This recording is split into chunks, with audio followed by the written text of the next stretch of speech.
Ya karena kokurikuler yang bagus itu butuh kerja bareng, butuh orkestrasi, gitu. Kepala sekolah kan yang pegang visi besarnya. Jangan lupa untuk like, subscribe, and comment. Sebelum lanjutkan menonton channel ini, terima kasih.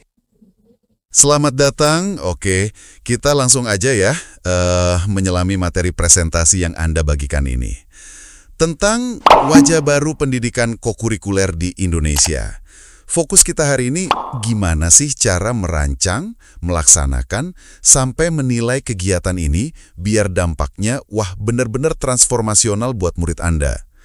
Misi kita kali ini, kita bongkar bareng strategi kunci dari paparan ini.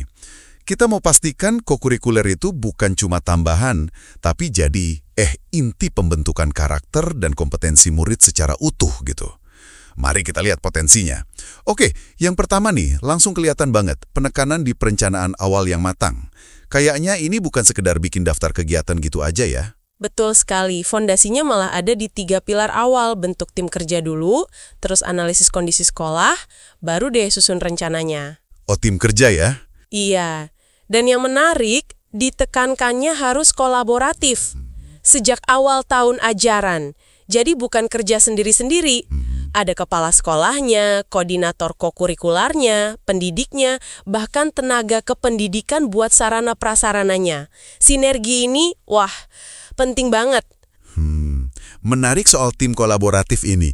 Kenapa ya sinergi antar peran ini kok rasanya fundamental banget gitu di materi ini? Ya karena kokurikuler yang bagus itu butuh kerja bareng, butuh orkestrasi, gitu. Kepala sekolah kan yang pegang visi besarnya, koordinatornya yang memastikan alur kerja dan kolaborasi antar guru jalan. Oke. Terus pendidik ya fasilitator langsung di lapangan, tenaga kependidikan dukung sarananya.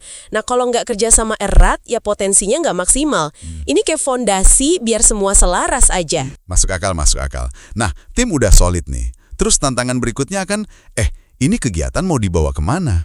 Gimana materi ini mengarahkan kita buat nentuin fokus yang relevan? Nah, disinilah pentingnya analisis satuan pendidikan. Kita perlu jeli lihat 2 hal utama. Pertama, kebutuhan belajar muridnya gimana? Kaitannya sama profil lulusan yang mau diasah. Profil lulusan ya? Iya, itu kan kompas kita ya buat karakter sama kompetensi abad 21. Kedua, potensi sekolahnya apa aja? Sumber daya fisik, keahlian guru, dukungan orang tua, mungkin ada mitra, kondisi finansial, bahkan lingkungan sekitar, museum, sanggar, itu semua bisa jadi aset loh. Analisis ini biar kegiatannya membumi dan efektif gitu. Oke, jadi dari analisis mendalam itu, baru kita bisa mulai merancang pembelajarannya ya. Gimana caranya visi tadi diterjemahkan jadi aksi nyata di lapangan? Betul, desain pembelajaran itu dimulai dengan milih fokus dimensi profil lulusan yang mau dikuatkan. Misalnya mau fokus ke penalaran kritis, atau mungkin kolaborasi. Udah gitu, tentukan tema yang kontekstual yang menarik buat murid Anda, sama bentuk kegiatannya. Wah, saya lihat contoh bentuk kegiatannya di paparan ini lumayan beragam ya. Ada proyek kolaboratif, terus ada gerakan pembiasaan kayak G7KAIH, itu gerakan 7 kebiasaan anak Indonesia hebat yang isinya bangun pagi, ibadah, olahraga, dan lain-lain. Iya, betul. Ada juga kegiatan AS berbasis kearifan lokal. Pilihan bentuk kegiatan ini pasti ngaruh banget ya ke pengalaman belajar murid. Ngaruh banget. Nah, setelah bentuknya jelas, baru tujuan pembelajarannya dirumuskan lebih spesifik. Jadi, gabungin kompetensi dari profil lulusan sama konten temanya. Contohnya nih, murid mampu mengidentifikasi kondisi lingkungan dan ngajakin hidup bersih secara kreatif. Gitu. Alokasi waktunya juga diatur per tahun, tapi tetap fleksibel. Ini jadi panduan aksi yang jelas. Kegiatannya kedengaran seru sih. Ada praktek langsung, kunjungan, penelitian sederhana, wawancara, observasi, bahkan sampai advokasi atau kampanye ya. Tapi gimana kita tahu ini beneran ngasah misalnya kolaborasi yang tadi ditargetkan? Di sini peran asesmen masuk kan? Tepat sekali. Asesmen itu nggak bisa dipisahin dari aktivitasnya. Ada asesmen formatif, itu selama proses. Gunanya buat kasih umpan balik, buat perbaikan. Terus ada asesmen sumatif. Nah, ini di akhir, buat lihat capaian tujuannya gimana.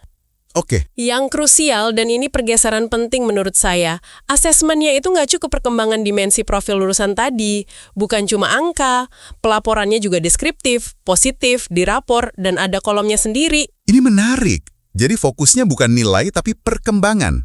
Terus peran pendidik pas pelaksanaan gimana? Biar tujuan ini kecapai. Kan nggak sekedar ngikutin rencana aja. Justru itu, peran pendidik jadi sangat dinamis. Bukan cuma jalanin rencana, tapi juga harus jeli mengamati, siap nyesuaiin strategi kalau perlu, dan yang paling penting, ciptain ruang aman buat murid, biar mereka berani eksplorasi, mencoba, bahkan mungkin gagal, terus refleksi. Fleksibilitas sama observasi jadi kunci.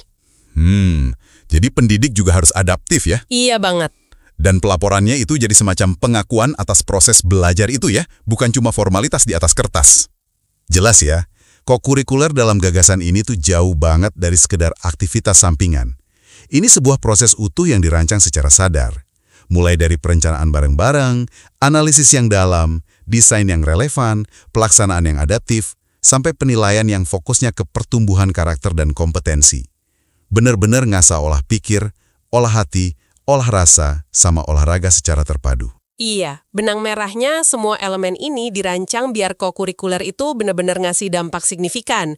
Nah, ini membawa kita pada satu pertanyaan reflektif yang penting nih buat direnungkan.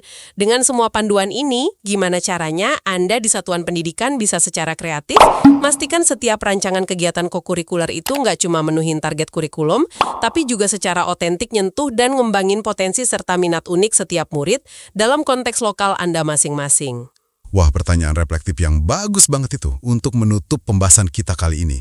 Terima kasih banyak sudah menyimak. Terima kasih sudah menonton channel ini.